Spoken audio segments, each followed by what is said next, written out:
Putri Presiden RI keempat Abdurrahman Wahid atau Gus Dur, Yeni Wahid menilai kemungkinan akan ada ketegangan dan pertikaian antara negara-negara ke depannya.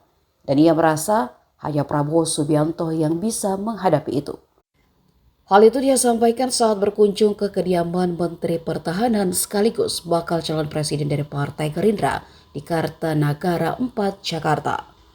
Yeni menjelaskan jika saat ini sudah mulai nampak ketegangan antara negara-negara yang berada di sekitar Indonesia. Dan bukan tidak mungkin Indonesia akan kena dampaknya.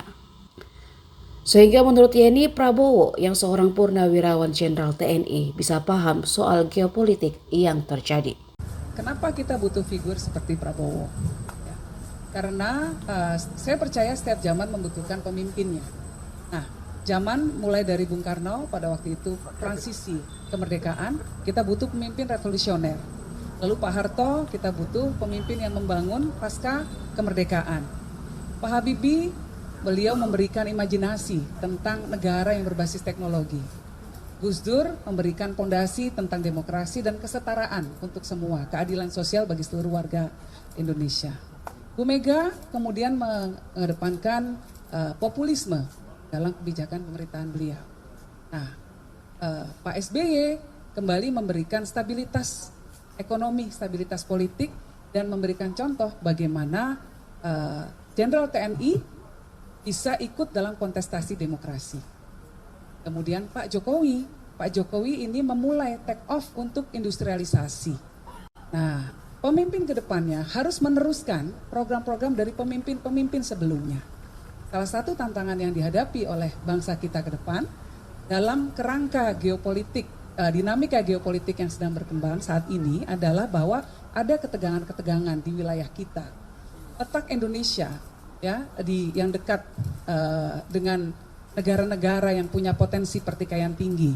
Contohnya akan ada ketegangan-ketegangan ke depan ini menurut saya Pak Prabowo tidak bisa dihindari. Mungkin saja ada potensi ketegangan misalnya terjadi di Taiwan Strait.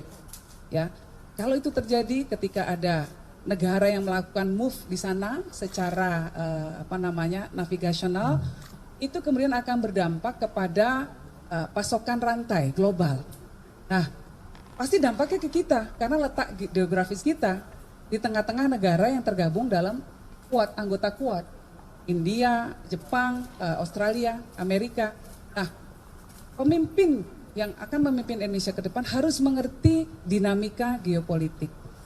Orang yang harus punya kemampuan strategic thinking. Nah, saya rasa orang seperti Pak Prabowo ini punya kemampuan seperti itu. Maka wajib bagi saya sebagai representasi dari kelompok Gus Dur untuk berkomunikasi intens dengan Pak Prabowo, dengan Mas Bowo, untuk mendengarkan kebijakan-kebijakan beliau, dan memberikan aspirasi kita tentang bentuk negara ke depan harus seperti apa. Itu kira-kira.